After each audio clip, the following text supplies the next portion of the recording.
यूरोपीय देशों पर आखिर क्यों भड़के पुतिन?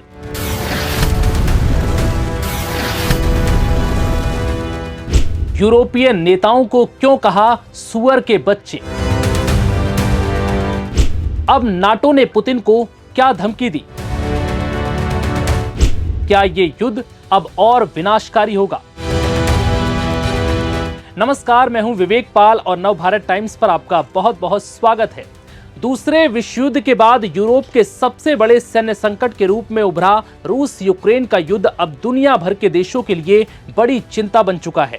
करीब 4 सालों में इस युद्ध को रुकवाने के लिए दुनिया की सबसे बड़ी ताकतों ने हर संभव कोशिश की, बातचीत से लेकर धमकी तक का सहारा लिया, लेकिन पुतिन को इससे रत्ती भर फर्क नहीं पड़ा। अब जैसे जैसे ये युद्ध एक और बर्फीली सर्दी में प्रवेश कर रहा है, पुतिन के हौसले और बुलंद नजर आ रहे हैं। राष्ट्रपति पुतिन ने साफ कर दिया है कि वो झुकने के मूड में बिल्कुल नहीं है। उन्होंने हाल ही में यूरोपियन यूनियन के नेताओं को पिगलेट्स यानी सुअर के बच्चे तक कहकर संबोधित किया था और स्पष्ट चेतावनी दी कि अगर कूटनीति विफल रही तो रूस सैन्य बलों के जरिए पूर्वी यूक्रेन के शेष हिस्सों पर कब्जा कर लेगा। फरवरी 2022 में शुरू हुआ ये युद्ध अब जल्द ही अपने 4 साल पूरे करने वाला है।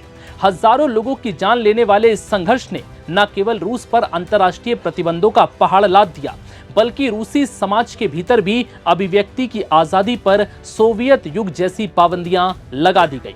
अब पुतिन अपनी सत्ता के 25 साल में शुक्रवार को एक बार फिर अपनी पारंपरिक वार्षिक प्रेस कॉन्फ्रेंस करने जा रहे हैं। यूक्रेन के मोर्चे पर मिली हालिया सैन्य बढ़त और 4 साल से जारी युद्ध को खत्म करने के वैश्विक दबाव के बीच पुतिन का ये संबोधन दुनिया भर की नजरों में है।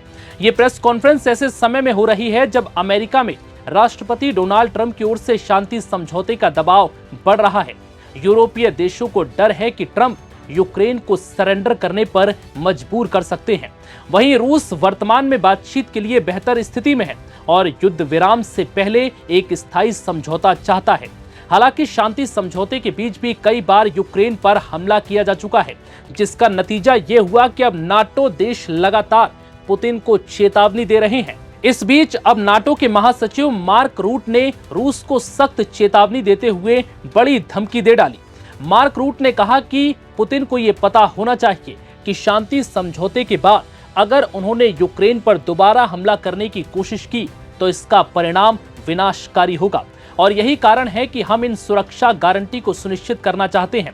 नाटो के महासचिव मार्क रूट ने पोलैंड में एक संयुक्त प्रेस कॉन्फ्रेंस के दौरान यूक्रेन के लिए सुरक्षा गारंटी पर बोलते वक्त ये बयान दिया। उन्होंने कहा कि पुतिन को ये जानना चाहिए कि शांति समझौते के बाद अगर वो फिर से यूक्रेन पर हमला करने की कोशिश करेंगे तो प्रतिक्रिया विनाशकारी होगी। मार्क रूट ने साफ किया कि यही एक तरीका है जिससे हम इन सुरक्षा गारंटी को डिजाइन कर रहे हैं। बता दें कि नाटो के महासचिव का ये बयान रूस यूक्रेन युद्ध को समाप्त करने के लिए चल रही शांति वार्ताओं के संदर्भ में आया है। अमेरिकी राष्ट्रपति ट्रंप की पहल पर यूरोपीय देश अमेरिका और यूक्रेन को मजबूत सुरक्षा व्यवस्था पर सहमत हो रहे हैं। रूट ने स्पष्ट किया है कि यूक्रेन की नाटो सदस्यता पर सभी 32 सदस्य देशों में सहमति नहीं है। हंगरी, अमेरिका और स्लोवाकिया जैसे देश विरोध में है, इसलिए वैकल्पिक मजबूत सुरक्षा गारंटी पर फोकस है, जिसके लिए नाटो ने यूक्रेन की सुरक्षा के लिए 3 स्तरीय ढांचा पेश किया है, जिसमें पहली लेयर यूक्रेन की अपनी सशस्त्र सेनाएं मजबूत बनेंगी जो पहली रक्षा लाइन में होंगी। दूसरी लेयर में ब्रिटेन और फ्रांस के नेतृत्व में इच्छुक गठबंधन यूरोपीय देश और कनाडा शांति बनाए रखने में मदद करेगा। तीसरी लेयर में अमेरिका की भागीदारी होगी, क्योंकि ट्रंप ने सुरक्षा गारंटी में शामिल होने का संकेत दिया है। मार्क रूट ने साफ किया है कि व्यवस्था ऐसी होगी कि रूस दोबारा हमला करने की हिम्मत नहीं कर सकेगा। फिलहाल इस वीडियो में इतना ही। इजाजत दीजिए। नमस्कार।